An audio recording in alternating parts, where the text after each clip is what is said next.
Can I ask us to please look at the board? The last type of proof that we did is called what? Induction. What? Inductive. Proof by induction. Okay. The process is called inductive process. It's called proof by induction. Okay. Now, this we also call direct proof.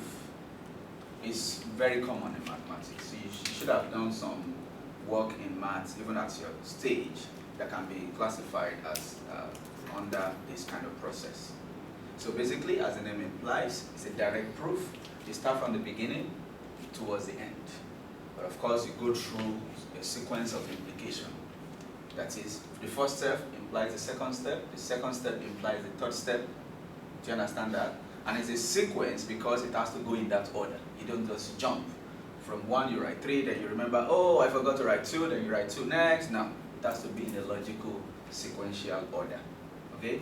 So in this kind of proof, you do not intend to write your step 4, still having step 1 in mind. Of course, you might have it in mind to bring about some conclusion, but it's not, your 4 should rely heavily on which step? Step 3. So that's what we call direct proof. So we're going to look at this. If x is less than -5, then x squared must be greater than 25. And we are to explain when the converse is not true. Should have been why the converse is not true. Whatever. Anyway, now, who can tell me what the converse of this statement is? We've talked about converse last month. The statement is if x is less than -5, then x squared is greater than 25. What is the converse of that statement? If x squared is greater than 25, then x is less than -5. That's the converse. The converse is the reverse. Is the reverse also true? If the reverse is not true, then we don't have an if and only if statement. We'll talk about that under proof by equivalence later. So to prove this, of course, this is common for mathematicians. You just read proof, that is the evidence of what you're asking me to do. Okay? We start with x less than -5. This implies, now, if x is less than -5, what can you say about x?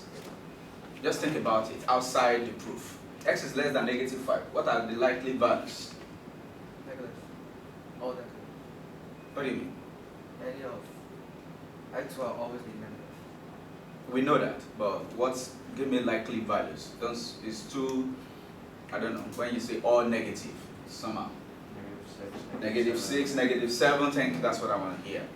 So x will be something like this. Not all negative, because -1 does not count. That's why that statement is wrong. Okay? -6, -7, -8, -9, please pay attention, -10, and so on and so forth. Right? So if x is less than -5, these are some of the possible values. But these values, we are trying to make sure we get something like this, isn't it? To get this, if we can be able to get maybe something like x greater than 5, then maybe we can say something about squaring both sides to get our conclusion, isn't it? But then, if x is less than -5, there's no way you can write x is greater than 5, let alone trying to square both sides. However, there's something we can do. What can you do to x that will make it greater? I want to change this to this. What can I do to this x? Considering this.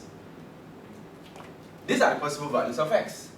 I want to do something to this value that will make them greater than 5. Think outside the box. What can I do to these values? These are the possible values of x, right? Based on the hypothesis.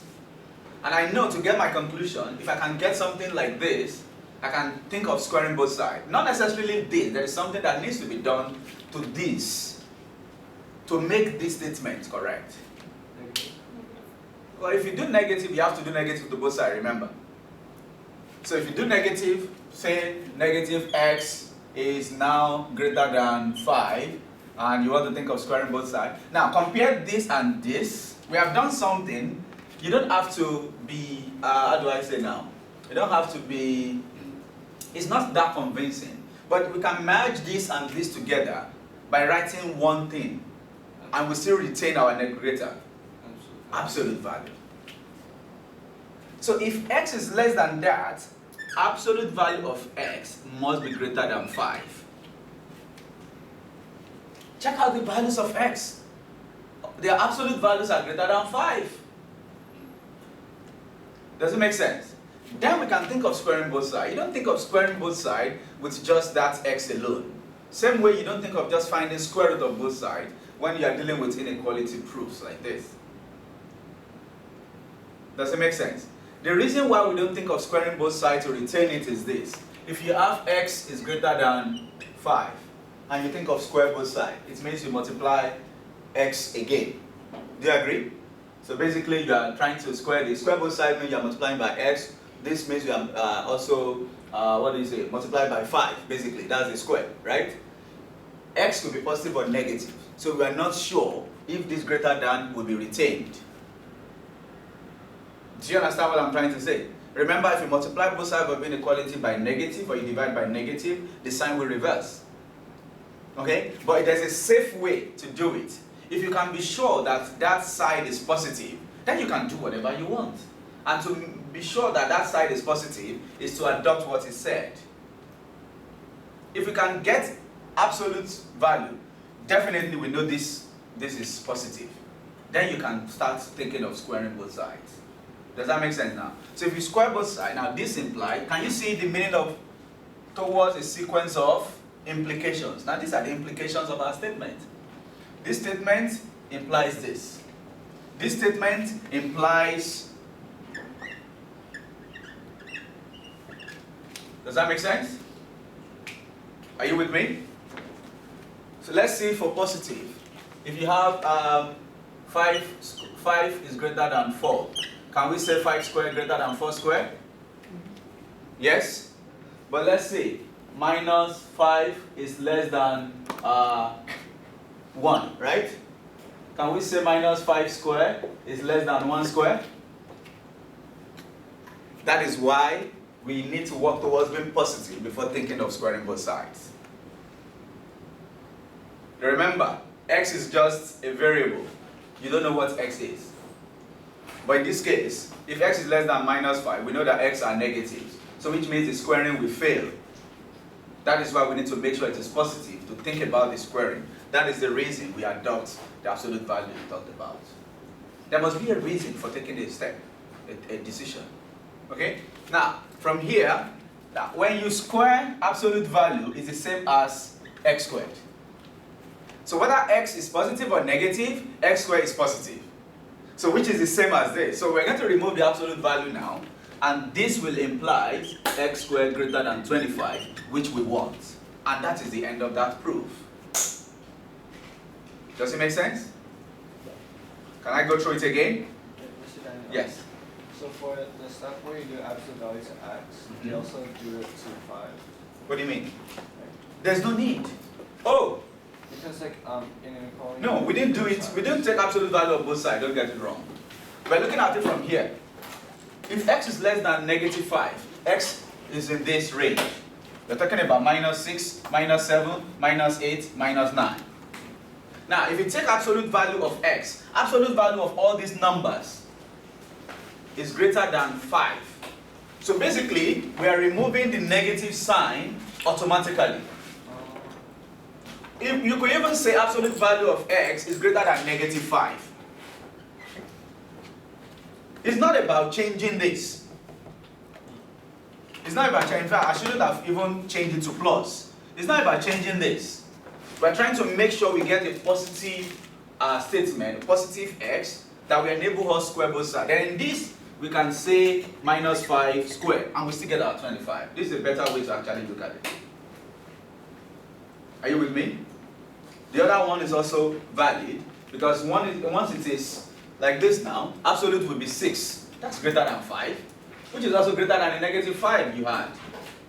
This will be 7, which is greater than 5. And once it is greater than 5, it is greater than the negative 5. Do you understand that now? Any questions? Now, the last part says, explain when the converse is not true. The first thing I would do is to write the converse. Now, Vena has been kind enough to tell us what the converse is. Did she mention the converse? Did you answer the question? Okay, good. The converse is, if x squared is greater than 25, then x is less than negative 5. Can you tell me when this is not true according to the question?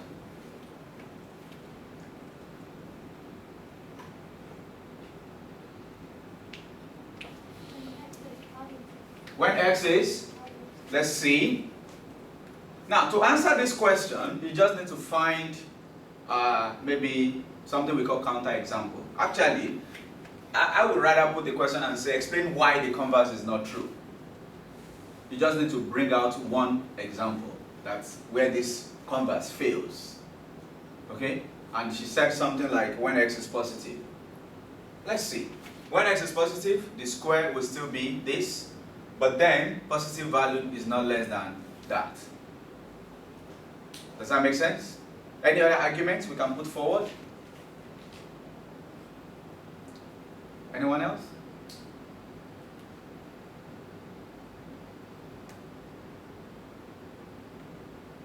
That's basically it. Alright? So I'm going to write the conclusion. Let's quickly take this down. Then I go to the next question that I want to discuss today.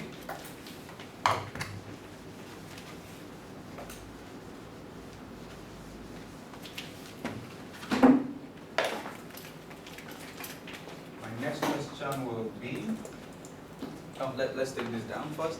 What positive x can you tell me? Any value, right?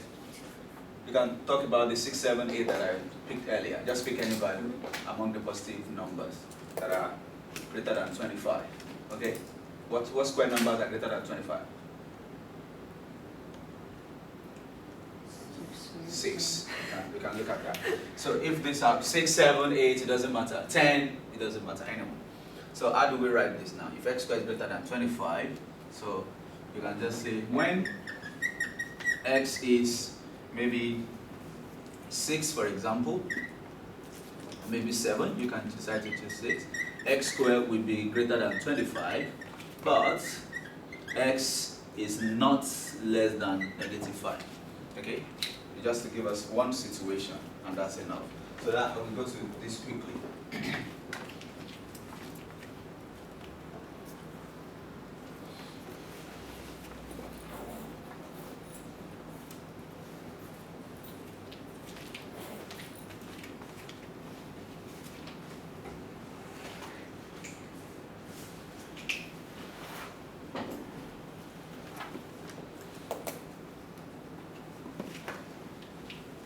This is easy, so I want you to do this. If it's one of the questions in your exercises in the book, if x is equal to 2, then x squared minus x minus 6 equals 0. That's A part. Then B part says, explain when or why the converse is not true. Let's do this under 1 minute. If you know you are very slow in writing, I'm talking to Karen especially, you can just calculate how many lines you need to skip and go straight into the practice question, because that's the purpose of the Saturday arrangement. You go straight to the practice question. If you are still writing down the example, if you're taking longer time, you go straight to the practice question, because that is the basis so that we can all correct each other before we leave this classroom. Then you can always send the pictures to ourselves on WeChat and try to write your notes the way you want it. Okay? So I want everybody to begin number 2, regardless of what you have written in number 1. So we will do this, then I will go to another question. Let's just start this.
should have been done by now. Have you been able to do A?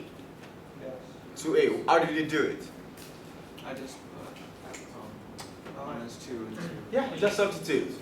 But I expect you to write it properly that when you say your proof, x equals to negative 2 implies that x squared minus x minus 6 will be equal to, because this implies, okay? So you should write it properly with implication symbol.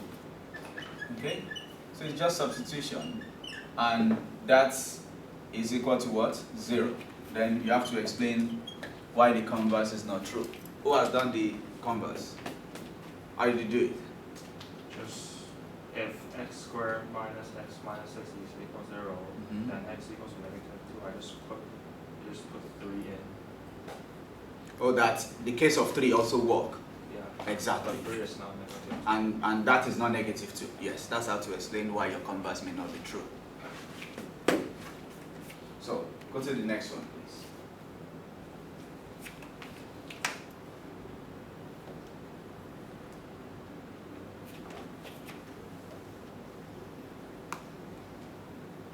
Because what this actually means is that if this happens, this must happen. That's the meaning of this if and if statement. If A, then B means if A happens, B must happen. But the converse is now not true because if this happens, this doesn't necessarily need to happen. And you are able to get another value that could be the result. Does that make sense? Are you lost, miss? No? Okay.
you done 3?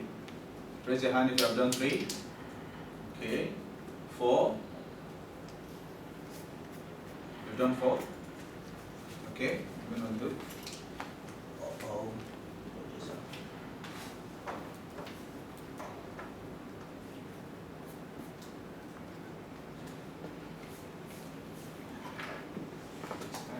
Yep.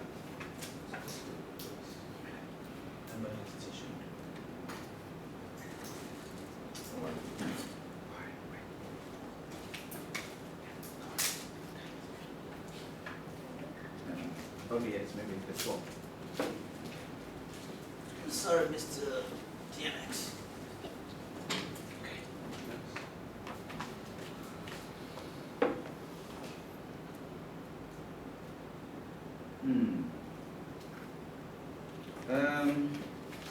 That's correct, but I would rather you start from the left and you move towards the right.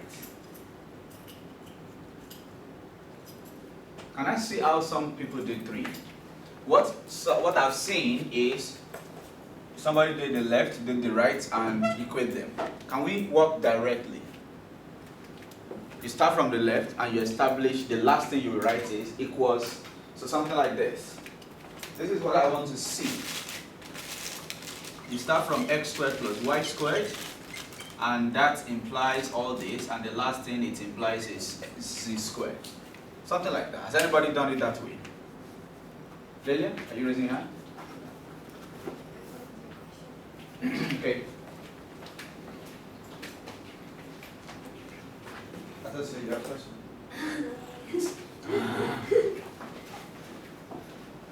What is your question? What is my question? Oh, I mean number 3. How did you do number 3? Did you do from left to right, or you just did left hand, right hand, then you equate them?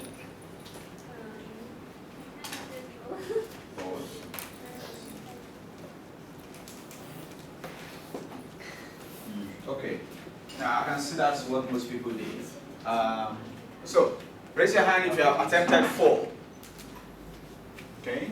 Let me see. Where's 4? Good. That's it. Yes. Let me see this one. Okay, kind of. What is it? Greater? This has nothing to do with greater. Greater. Okay. All right. Any other person done 4? Okay. Miss Clary. Yeah, that's it. We have to conclude. Okay, so for this one, this implies,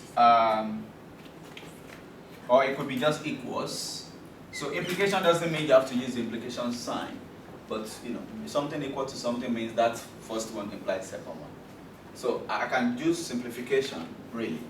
So here you have a squared minus b squared, all squared, right?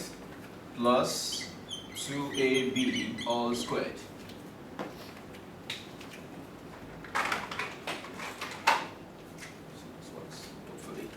And this equals, what did you get for this expansion? Anyone? I believe if you have attempted 3, raise your hand, please. I need to be sure that everybody has made an attempt. Okay, good. Okay. I'll just expand. So this will be a to the power 4 minus 2a squared b squared plus b to the power 4. Yes? And this is 4a squared b squared. So these two and these two can be combined. So you have a to the power 4 plus 2a squared b squared plus b to the power 4. Yes? And this is like the opposite of this one, but with a minus. Can you see that? This one and this, they look similar. So why this is the difference, what do you think this would be? The sum. The sum of what? A squared and b squared, because of sum. And this is what? Z squared. So this is a better way to prove it. You start from the left through a sequence of implication and you get to the right side, which is your conclusion. That's a better way to prove it. Rather than you do this first, then you compare the expansion. No, do it this way. This is a better way, a better proof. Okay?